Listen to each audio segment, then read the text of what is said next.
आप सब लोगों को मेरा नमस्कार और वीडियो देखने के लिए दिल से धन्यवाद। तो आप सब लोगों से रिक्वेस्ट है कि ज़्यादा से ज़्यादा वीडियो को सपोर्ट करें और शेयर करें। तो आइए सुनिए भजन हमारे भोले बाबा का।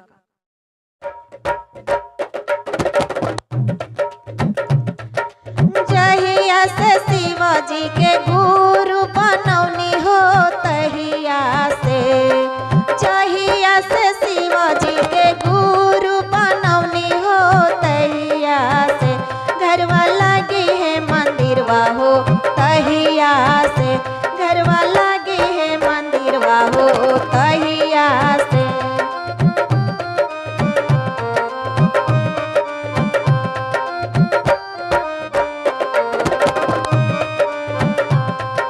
सास हमर संग में ससुर हमर संग में, सास हमर संग में ससुर हमर संग में, गुरुजी के कृपा हो बरसे अंगनमा तहिया से, गुरुजी के कृपा हो बरसे अंगनमा तहिया से, घरवा लगे है मंदिरवा हो तहिया से, घरवा लगे है मंदिरवा हो तहिया से।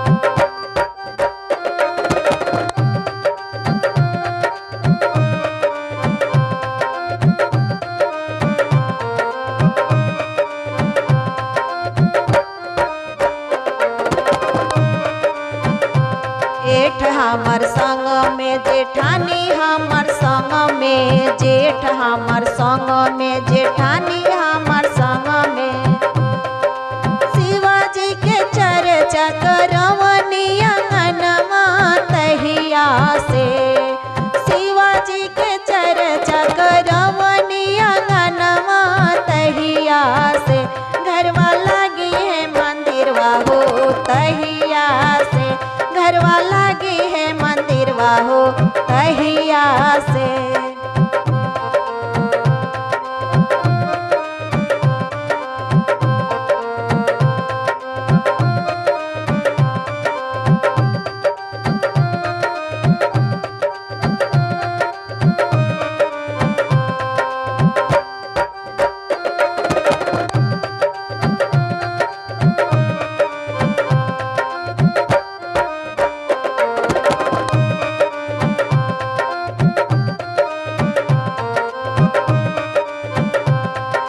देवर हमर संग में ननद हमर संग में, देवर हमर संग में ननद हमर संग में, गुरुजी के महिमा हो बरसिया अंगनमा तहिया से, गुरुजी के महिमा हो बरसिया अंगनमा तहिया से, घरवा लगे है मंदिरवा हो तहिया से, घरवा लगे है मंदिरवा हो तहिया से।